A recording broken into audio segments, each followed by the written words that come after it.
Welcome to Pratap classes. दोस्तों, Pratap classes के YouTube channel पर आपका स्वागत है। आज है 13 जनवरी 2026 और 13 जनवरी 2026 के जितने भी इंडिया और वर्ल्ड के जो करंट अफेयर्स के क्वेश्चन बनते हैं, आज उनका अपने डिस्कशन करेंगे।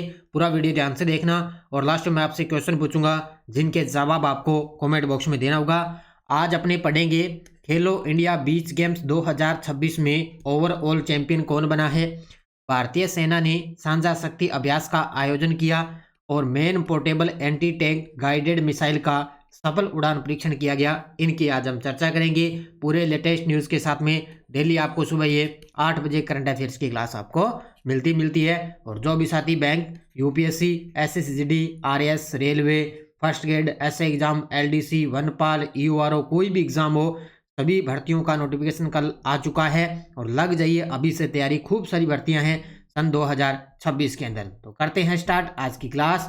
और आज 13 जनवरी 2026 और 13 जनवरी को अपने मनाते हैं लोहड़ी पर्व का त्यौहार। तो सभी साथियों को बहुत बहुत शुभकामनाएं। तो सबसे पहले हम करेंगे कल के क्वेश्चनों को रिवाइज। कल हमने पढ़ा अनाहत सिंह ने महिला अंडर 19 फाइनल में किस पदक के लिए प्रतिस्पर्धा की और जीता रजत पदक।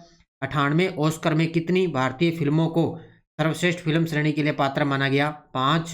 केंद्रीय शिक्षा मंत्री धर्मेंद्र प्रधान ने विश्व पुस्तक मेला का उद्घाटन कहाँ किया, नई दिल्ली में। DRDL ने अपनी स्क्रैमजेट फुल स्केल कंबस्टर का दीर्घावधि ग्राउंड परीक्षण कब सफलतापूर्वक किया, 9 जनवरी 2026 को। आकाशा एयर ने किस संगठन की सदस्यता हासिल की, तो IATA की। तमिलनाडु ने भारत की पहली समर्पित किस प्रकार की नीति का अनावरण किया, तो डीप टेक स्टार्टअप नीति। कैंसर का जल्दी पता लगाने के लिए गुजरात के सीएम ने कौन सी मोबाइल यूनिट लॉन्च की, आशावेन। और आंध्र विश्वविद्यालय में राष्ट्रपति द्रौपदी मुर्मू पर किसने पुस्तक का विमोचन किया, तो वो किया है स्वच्छता कर्मियों ने। तो ये थे कल के क्वेश्चनों का रिवाइज हमने कर लिया। ये अपनी डेली करंट अफेयर्स की टेस्ट सीरीज है राष्ट्रीय अंतर्राष्ट्रीय प्रताप क्लासेज ऐप में, ऑल इन वन के नाम से। इसमें आपको डेली क्लास का टेस्ट मिलता है, डेली पीडीएफ मिल जाएगी और वीकली टेस्ट आपको कल मिल गया, मंथली टेस्ट भी मिलेगा और मंथली पीडीएफ भी आपको मिलेगी। तो आप ये जरूर आप ये ज्वाइन करें। प्रताप क्लासेस का एप्लीकेशन है, डाउनलोड करके। और कल आपने देखा होगा वो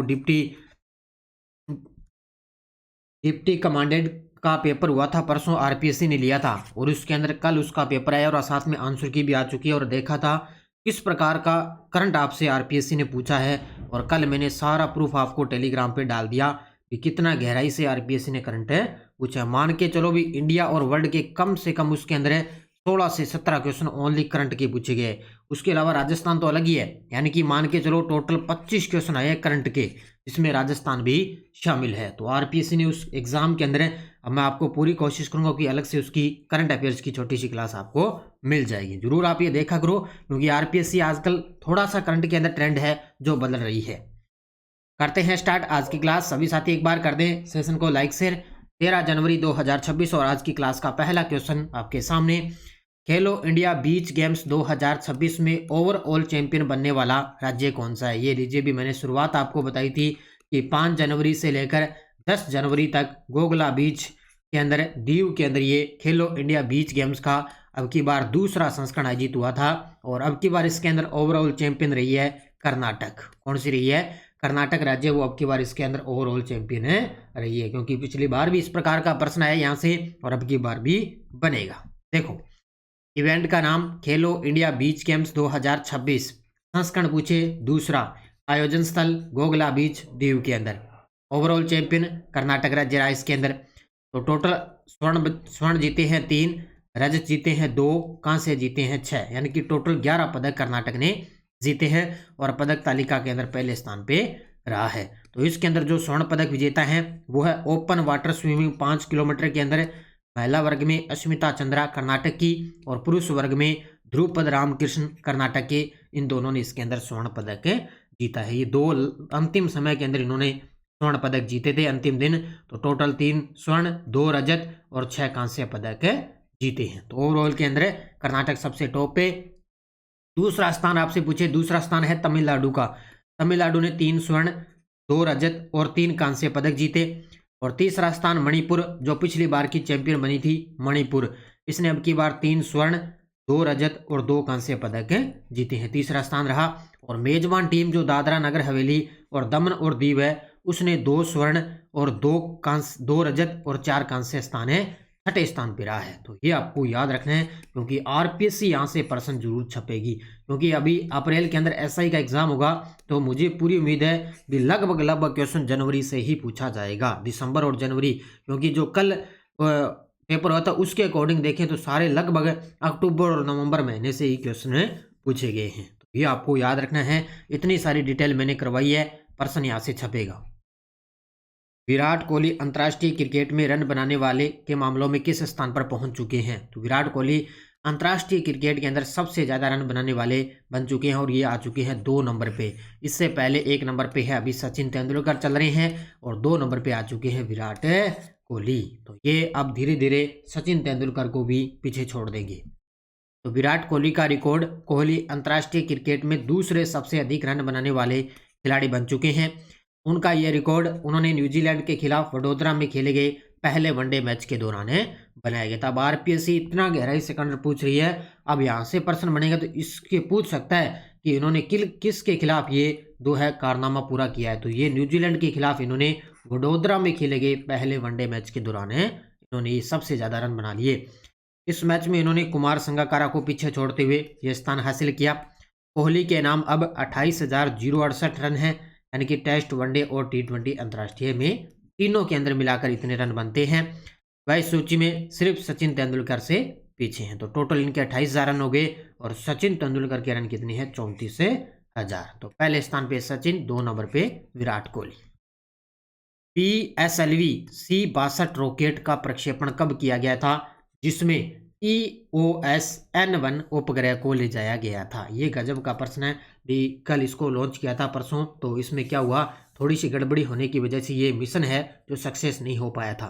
तो ये जो PSLV C-62 है, इस रॉकेट के माध्यम से कौन सा उपग्रह था? EOS N1 एक उपग्रह, इसको ले जाया गया था। तो इसका परीक्षण हुआ था कल 12 जनवरी 2026 को, कल ही हुआ था ये 12 जनवरी 2026 को। इसमें कुछ क्या है, तकनीकी समस्या के कारण से ये सफल नहीं हो पाया।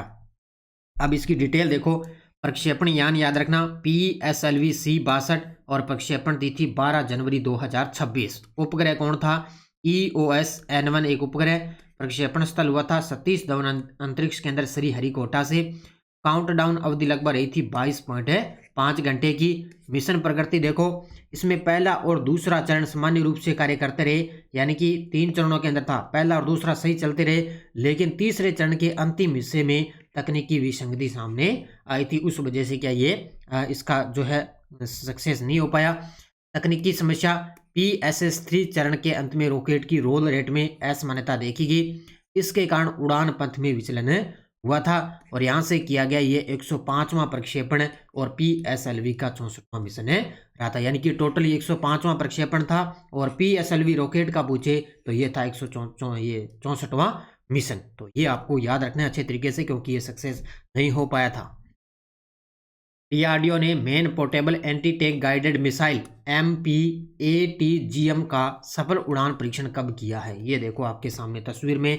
वर्तमान में DRDO के अध्यक्ष समीर V कामत, और DRDO की स्थापना हुई थी 1958 को और अब की बार 1 जनवरी को इसका 68वां स्थापना दिवस भी DRDO का बनाया गया है। इस प्रकार चीजें पढ़ा करो अच्छे तरीके से। उत्तर होगा 11 जनवरी 2026। तो DRDO ने main portable anti tank guided missile का सफल उड़ान परीक्षण किया है। कहां पे? महाराष्ट्र के अंदर 11 जनवरी 2026। याद रखना, विकास संगठन DRDO, मिसाइल का नाम main portable anti tank guided missile, सीधा नाम आ सकता है, ये ध्यान रखना MPATGM। परीक्षण तिथि 11 जनवरी 2026। परीक्षण स्थल हुआ था महाराष्ट्र में। चलता हुआ लक्ष्य है ये और पूर्णतः सफल हो चुका था ये परीक्षण। तकनीकी विशेषताएं, टॉप अटैक क्षमता, मिसाइल लक्ष्य के ऊपर से हमला करने में सक्षम है। फायर एंड फॉरगेट तकनीक, लॉन्च के बाद लक्ष्य को ट्रैक करने की आवश्यकता इसके अंदर नहीं होती है। ये चीजें आपको नोट करनी अच्छे तरीके से। इसके अलावा ये क्या है, ये MPATGM एक तीसरी पीढ़ी की फायर एंड फॉरगेट मिसाइल प्रणाली। इस प्रकार का अगर प्रश्न आ जाए ना, कई बार क्या आता है एग्जाम के अंदर भी, इनको सम्मिलित कर लो, ये क्या चीज है, तो ये फायर एंड फॉरगेट मिसाइल प्रणाली है जिसका DRDO ने परीक्षण किया है। भारतीय सेना ने साझा शक्ति अभ्यास का आयोजन किस राज्य के अंदर किया है? ये भी गजब का प्रश्न है, आज की क्लास में बड़े गजब के प्रश्न बने। तो भारतीय सेना द्वारा साझा शक्ति अभ्यास का आयोजन किया गया है महाराष्ट्र के। देखो डीआरडीओ ने भी इस मिसाइल का परीक्षण किया महाराष्ट्र से, और यहाँ पे भारतीय सेना ने साझा शक्ति अभ्यास का भी आयोजन कहाँ पे किया है, महाराष्ट्र के। तो साझा शक्ति अभ्यास के बारे में देखो, महाराष्ट्र के पुणे स्थित गिगी हिल्स रेंज में आयोजित हुआ था ये, और साउथर्न कमांड के तहत ये अभ्यास आयोजित किया गया। इसमें सैन्य नागरिक समन्वय में पर केंद्रित था, और यह अभ्यास साउथर्न कमांड के अंतर्गत आयोजित किया गया था। ये चीज़ें मैंने आपको बता दी है, अच्छे तरीके से ध्यान रखना। डिग्गी हिल्स रेंज में आयोजित हुआ था महाराष्ट्र के पुणे में साझा शक्ति अभ्यास, किसके द्वारा, भारतीय सेना के द्वारा। मेजर स्वाति शांता कुमार को संयुक्त राष्ट्र महासचिव पुरस्कार 2025 किस श्रेणी के अंदर प्रदान किया गया है। ये देखो आपके सामने तस्वीर के अंदर मेजर स्वाति शांता कुमार है, इनको संयुक्त राष्ट्र महासचिव पुरस्कार 2025 मिला है। तो किस श्रेणी के अंदर इनको ये सम्मानित किया गया, तो जेंडर श्रेणी के अंदर। तो होगा ऑप्शन नंबर सी, किस श्रेणी के अंदर, जेंडर श्रेणी के अंदर इनको सम्मानित किया गया। तो नाम है इनका मेजर स्वाति शांता कुमार है, अधिकारी है भारतीय सेना की। उपलब्धि है लैंगिक समावेशी शांति स्थापना के क्षेत्र में उत्कृष्ट योगदान रहा। इनको अवार्ड मिला है संयुक्त राष्ट्र महासचिव पुरस्कार 2025 का मिला है, ध्यान रखना। अंतर्राष्ट्रीय मंच संयुक्त राष्ट्र, वर्तमान तैनाती है इनकी संयुक्त राष्ट्र दक्षिणी सूडान मिशन के तहत इनकी तैनाती है, और इस पुरस्कार की घोषणा संयुक्त राष्ट्र महासचिव एंटोनियो गुटेरेस ने इसकी घोषणा की है। याद रखना इसको अच्छे तरीके से कि संयुक्त राष्ट्र महासचिव पुरस्कार है वो किसको दिया गया, मेजर स्वाति शांता कुमार को दिया गया है। अगला देखो, गोवा के प्रतिष्ठित उद्योगपति श्रीनिवास डेम्पो को इटली ने कौन सी सर्वोच्च नागरिक उपाधि प्रदान की है। यानी कि एक एक क्वेश्चन आपको अच्छे तरीके से पढ़ना है, क्योंकि कोई भी पता नहीं लगता भी किसी प्रकार का एग्जाम में प्रश्न आ सकता है। तो गोवा के जो उद्योगपति है श्रीनिवास, इनको डेम्पो है, इनको इटली के अंदर कौन सा सर्वोच्च नागरिक सम्मान है दिया गया, तो इनको मिला है Cavaliere dell Ordine della Stella the Italian. अब देखो नाम इस प्रकार का है, क्या करें, तो इटली का सर्वोच्च नागरिक उपाधि है इनको Cavaliere dell Ordine della Stella the Italian, ये इनको ये उपाधि मिली है। तो ये गोवा के उद्योगपति हैं श्रीनिवास डेम्पो, जिनको ये उपाधि मिली है। ठीक है, बस याद रखना आपको इतना ही, क्योंकि इनको ये मिला है Cavaliere dell Ordine della Stella the Italian, Goa के उद्योगपति श्रीनिवास डेम्पो को प्रदान किया गया। इन्होंने क्या किया कि भारत और इटली सहयोग को व्यापार, संस्कृति और समुदाय स्तर पर प्रोत्साहित करने के लिए इनको ये अवार्ड दिया जा चुका है। 11 जनवरी 2026 को मुंबई के मरीन ड्राइव पर आयोजित त्रिसेवा पूर्व सैनिक दिवस परेड का कौन सा संस्करण हुआ है। तो 11 जनवरी 2026 को मुंबई के मरीन ड्राइव पर आयोजित हुआ है त्रिसेवा पूर्व सैनिक दिवस परेड का आयोजन हुआ। अब की बार इसका कौन सा संस्करण आयोजित किया गया, 5वां संस्करण। याद रखना अब की बार कौन सा संस्करण है, 5वां संस्करण आयोजित हुआ है। देखो डिटेल कार्यक्रम का नाम याद रखना, त्रिसेवा पूर्व सैनिक दिवस परेड हुआ, कौन सा संस्करण, 5वां हुआ था। कब है, 11 जनवरी 2026, कहाँ पे, मरीन ड्राइव मुंबई के अंदर। उद्देश्य भारत की सैन्य विरासत का गौरवपूर्ण एवं भावनात्मक उत्सव बनाना, और इसमें तीनों सेनाओं ने अंदर भाग लिया, थल सेना, नौसेना और वायुसेना, तीनों सेनाओं ने इसके अंदर भाग लिया। क्योंकि नाम से पता चल रहा है अगर त्रिसेवा की बात आई तो तीनों सेनाएं आ गई, तो इसका आयोजन है मुंबई में। इलेक्ट्रॉनिक्स और सूचना प्रौद्योगिकी मंत्रालय ने भारतीय प्रौद्योगिकी संस्थान मद्रास में कौन सा प्लेटफॉर्म लॉन्च किया है। तो इलेक्ट्रॉनिक और सूचना प्रौद्योगिकी मंत्रालय ने भारतीय प्रौद्योगिकी संस्थान है IIT मद्रास, तो उसके अंदर कौन सा प्लेटफॉर्म लॉन्च किया गया, तो वो है परम शक्ति। याद रखना इसको अच्छे तरीके से, एक सुपर कंप्यूटर है परम शक्ति, जिसको लॉन्च किया गया है कहाँ पे, IIT मद्रास के अंदर। तो लॉन्च इलेक्ट्रॉनिक और सूचना प्रौद्योगिकी मंत्रालय ने भारतीय प्रौद्योगिकी संस्थान IIT मद्रास के अंदर परम शक्ति लॉन्च किया है। फंडिंग, यह project national super computing mission के तहत फंड किया गया। ये प्रश्न ज़्यादातर RPSC इसका पूछती है भी, ध्यान रखना, नेशनल सुपर कंप्यूटिंग मिशन है उसके तहत इसको लॉन्च किया गया। मुख्य सुविधा, नई फैसिलिटी के केंद्र में परम रुद्र कंप्यूटर रहेगा, और यह 3.1 पेटाफ्लॉप सुपर कंप्यूटर के अंदर शामिल है। तकनीकी विवरण, पूरी तरह से भारत के अंदर इसका विकास हुआ है। उपयोग किए गए सर्वर CDEC की रुद्रा सीरीज इसके अंदर शामिल है। ऑपरेटिंग सिस्टम AMLX यानी कि ओपन सोर्स प्लेटफॉर्म है, और स्वदेशी सॉफ्टवेयर स्टैक का उपयोग इसके अंदर कि अब यहाँ से आरपीएससी प्रश्न पूछ सकती है। अभी कोई भरोसा नहीं है आरपीएससी का, क्योंकि कल जिस एग्जाम के अंदर मैंने देखा था उसके अकॉर्डिंग गहराई से काफ़ी क्वेश्चन आए हैं और बढ़िया तरीके से आपको करंट है थोड़ा सा गहराई से पढ़ना पड़ेगा, क्योंकि आगे फर्स्ट ग्रेड का एग्ज़ाम है, अभी एसआई का एग्ज़ाम होगा, आरएस का एग्ज़ाम होगा, उसके लिए आपको अच्छे तरीके से तैयार करना पड़ेगा और डेली की क्लास आपको कंटिन्यू रखनी पड़ेगी। अब देखो आपके सामने वन लाइनर करंट। प्रधानमंत्री मोदी ने राजकोट में कच्छ और सौराष्ट्र क्षेत्र के लिए वाइब्रेट गुजरात रीजनल कॉन्फ्रेंस का उद्घाटन किया गया है। खान सुरक्षा महानिदेशालय ने 7 जनवरी 2026 को झारखंड के धनबाद में अपने मुख्यालय में अपना 125वां स्थापना दिवस मनाया। ये याद रखना चाहिए। और न्यायमूर्ति रेवती मोहित डेरे ने मेघालय उच्च न्यायालय की पहली महिला मुख्य न्यायाधीश के रूप में शपथ है। ये प्रश्न गजब का है, अभी ये प्रश्न छप सकता है भी। मेघालय उच्च न्यायालय की पहली महिला मुख्य न्यायाधीश रेवती मोहित डेरे बनी है।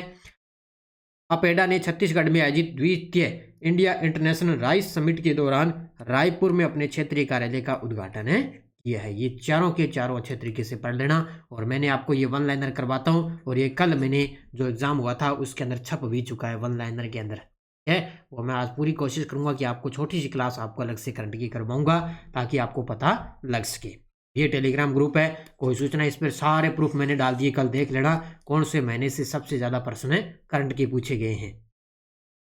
पिछले वीडियो का क्वेश्चन क्या था, जनवरी 2026 में आयोजित राष्ट्रीय मंत्र मंत्रियों का सम्मेलन किस शहर में हुआ? तो ये हुआ था गुवाहाटी असम के अंदर। बहुत सारे विद्यार्थियों ने बड़े गजब के जवाब दिए, उन सभी को बहुत बहुत शुभकामनाएं। अब देखो क्वेश्चन फॉर यू। 6 जनवरी 2026 को देश की पहली पूरी तरह से पेपरलेस जिला अदालत का वर्चुअली उद्घाटन कहाँ हुआ? कोची केरल, तिरुवनंतपुरम केरल, वायनाड जिला केरल, कन्नूर केरल। इस प्रकार आरपीएससी प्रश्न पूछेगी। अब केरल तो आपको पता है, लेकिन केरल के अंदर स्थान भी आपको पता होना चाहिए। इस क्वेश्चन का जवाब आपको कमेंट बॉक्स में देना है। ये थी आज की अपनी क्लास, ये अपनी स्कूल व्याख्याता की करंट की टेस्ट सीरीज चल रही है। राष्ट्रीय, अंतर्राष्ट्रीय, राजस्थान तीनों का करंट आपको एक साथ उपलब्ध हो रहा है। एसआई की करंट अफेयर्स की टेस्ट सीरीज चल रही है, सीएटी की चल रही है, राष्ट्रीय, अंतर्राष्ट्रीय, राजस्थान तीनों का करंट आपको उपलब्ध होता रहेगा। तो जरूर आप इनको ज्वाइन करें अच्छे तरीके से। सभी साथी अच्छे तरीके से पढ़ते रहें, मेहनत करते रहें और डेली की क्लास आप फॉलो करते रहिए। तो सभी साथी करेंगे वीडियो को जाते जाते लाइक शेयर। धन्यवाद। जय हिंद, जय भारत, जय राजस्थान।